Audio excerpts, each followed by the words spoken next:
KT del F equal to En square by 4R. And why this bar is written over En? As I told you, exactly measuring the noise is not possible. So I'm going to measure the RMS value of noise. Root mean square. So root mean means average divided by number of samples and squaring. Squaring means whatever noise value I'm going to have, I'm going to square it. Okay, root mean square. That's all you have to remember. So I told you daily you will take average, right? Instead of taking average, they take root mean square of all the noise values over a period of time and they find En square bar.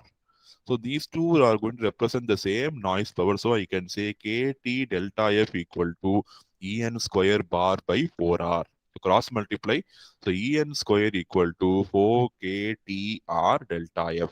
So this is a very equation, very important equation given by Nyquist and Johnson, which clearly indicates that the noise voltage is dependent on the resistance value also. So if the resistance value is larger, the noise voltage produced by the resistor is also going to be larger.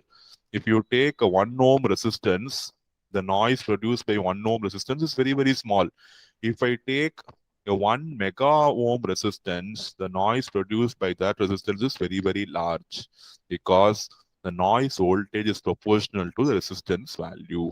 So that is a very important observation made by Johnson and Nyquist here. So the RMS noise voltage produced by a resistor depends on three parameters. One is temperature, one is resistance value, and one is noise bandwidth. So if you are going to use the device in a desert region where the temperature is very high, the noise value will be obviously very high. And if the resistance value is large, En square will be large. And of course, the bandwidth, we will mostly have the bandwidth to be constant. We will not vary the bandwidth. But if at all the bandwidth is also increasing, it will also increase the effective noise voltage, which is available in the circuit.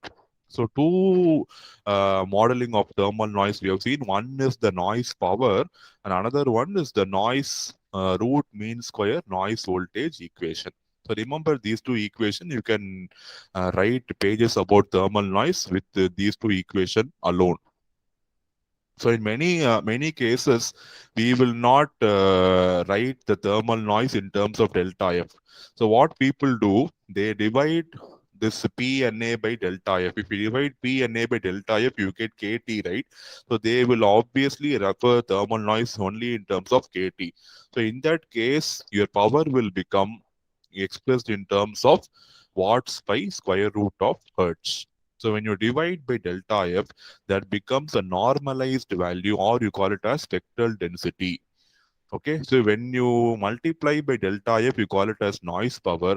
But when you write the noise power after you divide by delta F on both sides, it becomes KT and it is called as spectral density. Density, general density means per unit volume, right? Spectral density means per unit frequency. So what frequency term we have here? We have this bandwidth term. So PNA by delta F is called as spectral density. So some terms you have to be very clear while defining noise because they all have different meanings. So if you write available noise pool, it will be given in terms of watts. If you write spectral hertz, it will be given in terms of watts by square root of hertz. It will be given in terms of watts per square root of hertz. Why square root of hertz? Because you have an En square here, right? So if you want to find En, we will be taking square root on both sides. Okay, so that will be coming there.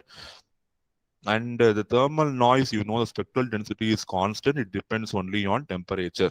Spectral density means I don't have any bandwidth. So in this equation, it is PNA by delta F is going to be KT. That is going to be a spectral density. And you can find here that PNA by delta F depends only on T because K is a Boltzmann's constant. So the spectral density depends only on temperature, but your noise power depends on temperature and the bandwidth. So even though we say that the thermal noise is going to be constant for all the frequencies, it is an ideal case. But practically, it is not possible. The thermal noise slightly varies from frequency to frequency. If you want to find for a particular bandwidth, what is the variation in thermal noise? You call it as spot noise density. Spot means for a given frequency, what spectral noise I'm measuring the thermal noise.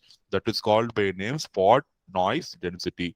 See, ideally, we say all the things are perfect. Ideally, I say thermal noise is going to be constant for all the frequencies. It is going to affect all the frequencies uniformly, but practically, it is not the case.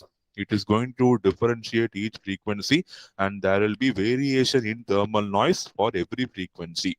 So if I want to find thermal noise for different frequencies, I can substitute the frequency value in the expression for delta F, and I can find the thermal noise at that particular frequency. That thermal noise is referred to as spot noise density. That is referred to as spot noise density. If you want to specifically find thermal noise for a particular frequency, you can do that. That you name it by a different term. It is called as spot noise density. Okay.